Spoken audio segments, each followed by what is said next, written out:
అయితే ఒక ఆశయం కోసం ఒక ఆలోచనతో మీరందరూ ఓట్లేశారు. అప్పటి వరకు దోపిడీ చేసిన ప్రభుత్వాన్ని ఇంటికి పంపించి మళ్ళీ మీ ఆశల్ని ఏ ప్రభుత్వం అయితే నెరవేరుస్తుందో ఆ ప్రభుత్వానికి పెత్తనం కట్టే పరిస్థితికి మీరందరూ వచ్చారు. నాకెప్పుడో అనంతపూర్ జిల్లా అంటే ఒక ప్రత్యేకమైన అభిమానం. అనంతపూర్ జిల్లాలో రాయదుర్గ్ అంటే ఇంకా ఎక్కువ అభిమానం ఉండే నియోజకవర్గం. దీనికి కారణం అనంతపూర్ జిల్లానే వెనుకబడిన జిల్లా, రాయదుర్గం అయితే ఇంకా బాగా వెనుకబడిపోయిన ప్రాంతం. ఇప్పుడే ఎమ్మెల్యే చెప్పాడు, దేశంలోనే ఇలాంటి ప్రదేశం ఉండదు.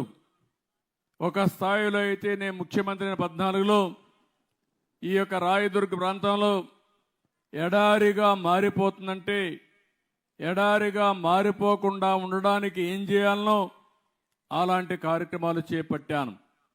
ఇప్పుడు కూడా ఇప్పుడే చెప్పాడు, మళ్ళీ కొన్ని ప్రాంతాల్లో ఎడారి సూచనలు ఉన్నాయని చెప్పారు. నేను ఒకటే చెప్తున్నా, ఎడారి కానీయను, ఈ రాయదుర్గని అన్ని విధాలా ఆదుకొని మీ జీవితాల్లో వెలుగు తీసుకొచ్చే బాధ్యత మేము తీసుకుంటామని చెప్పి కూడా నేను మీకు తెలియజేస్తున్నా. అందుకని ఆ రోజే మొత్తం మీరు చూస్తే ఒక్క అంద్రి నీవా పైన 4,500 కోట్లు ఖర్చు పెట్టాం.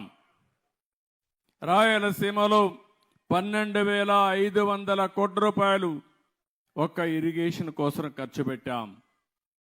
ఏదే జీడిపల్లి భైరవాని తెప్ప ఎత్తిపోతల పథకానికి 968 కోట్ల రూపాయలు మంజూరు చేసి 35% పనులు కూడా పూర్తి చేశాం. మళ్ళీ ఈ నియామకాలు సాక్షిగా చెప్తున్నా, దీన్ని పూర్తి చేసే బాధ్యత ఈ ప్రభుత్వం తీసుకుంటామని చెప్పి కూడా నేను మీకు తెలియజేస్తున్నాను.